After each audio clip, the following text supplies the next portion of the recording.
Welcome. I'm Alan Driggers, founder of the IEP Coach. I've worked inside the education system as a special education teacher, a general education teacher, a campus leader, and now as an advocate, partnering with families across the country. I started the IEP Coach for one reason: to help parents turn rights into real services and real progress for their kids. This series, Broken Promises, the Hidden Crisis in Special Education, pulls back the curtain on where the system falls short and shows you how to navigate it with clarity, data, and confidence. Today we're focusing on leadership, the quiet decisions that set priorities for every campus, every teacher, and every child. Across so many districts, special education leadership feels invisible. Decisions that shape a child's day are made far from classrooms, and when families or teachers finally hear from central office, it's usually because something has already gone wrong. This isn't about villains, it's about what the system measures and rewards. When the dashboard lights up with budgets, audits, and risk, compliance starts to outrank student progress. Paperwork looks perfect while kids still don't get what they need. Too often, people who've never stood in front of a class set the rules for those who do, deciding staffing, training, and services from conference rooms miles from where the students learn. Because leaders are tied up in meetings, they rarely are on campus, and the feedback loop goes quiet. Families and teachers end up shouting across a canyon. In that vacuum, compliance becomes the scoreboard. If a signature is captured and a box is checked, it is called a win. But a perfect file doesn't teach a child how to read. The PLAF, the present levels, that should anchor everything gets less attention than whether a document upload meets a deadline. And when budgets tighten, the pattern hardens. Trainings are postponed, vacancies are patched with whoever is available, and services are pushed to later. The system saves dollars now and pays in lost trust and lost progress later. I watched this play out in a crisis meeting that drew nearly 30 people, which included teachers, campus leaders, security, central office staff, district administrators, because one student's need had finally gotten the attention of district leaders. We built a thoughtful plan, and with consistent support, the student improved.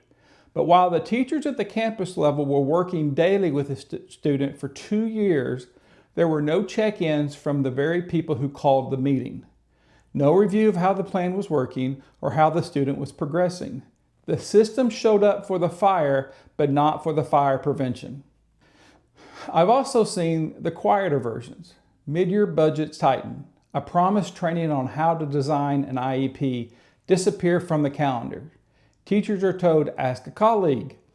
Months later, goals are still vague and data is still thin because training never happened. In another school, a specialized class runs for weeks with rotating substitutes. On paper, services exist, but in reality, the students are just treading water. None of this begins with bad intent, but to a child who needs consistent, skilled instruction, the impact feels the same. Delay, drift, and denial. When leadership choices lean toward caution and paperwork, the effects ripple. Students experience interrupted services and unclear goals, and they begin to internalize the struggle as their own. Families spend hours navigating emails and meetings that resolve the process, but not the problems. Teachers who care deeply are left without the time, the training, or coverage to make the plan live in the classroom, and then burnout sets in. Principals absorb the tension between district directives and daily reality, papering over gaps instead of getting systematic fixes. So what do you do when leadership feels far away? You make the conversation small, concrete, and hard to ignore. Bring it back to data and duty. Here's where my child started.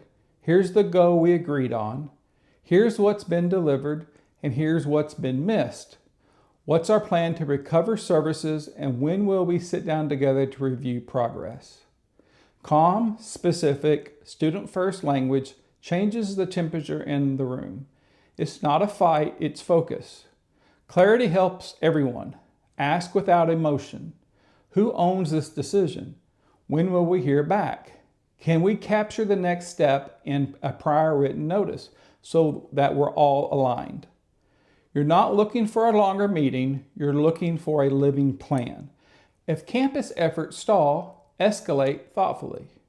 Request a meeting with the special education case manager and bring a one-page summary, the need, the attempts, the timeline, and the current data. Keep it respectful and short. Name the North Star out loud. We're not asking for more paperwork, we're asking for progress. How do we make this plan live in the classroom? To the teachers watching, I know leadership pressures land on you first. Your voice matters, and student-first clarity protects you and the child. Here's the baseline. Here's the goal. Here's this month's data. Here's what we need to close that gap. That's not confrontation, it's care. Families are not your adversaries. Most are tired and worried, just like you. A short, plain language update, what you taught, how it went, next you'll try this, turns tension into partnership and brings leadership decisions back to the only place that matters, the desk where the child is learning. Leadership sets priorities. Families create pressure. Together they create change. You don't need the whole district to move, just the next decision, the next check-in, the next service delivered. That's how we turn paperwork into progress. In the next episode, we'll unpack the accountability myth and why enforcement so rarely happens unless families step forward, and how to use the documentation timelines and the lightest effective process to secure real remedies, not just promises. By the end of this series, you'll know exactly how to press for action without burning bridges, one IEP at a time. The system may feel distant, but your child doesn't have to be failed by it.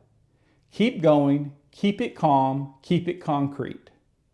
Episode 5, The Accountability Myth, is next. And if you're ready to act now, visit theiepcoach.com. No parent and no teacher should have to navigate this alone.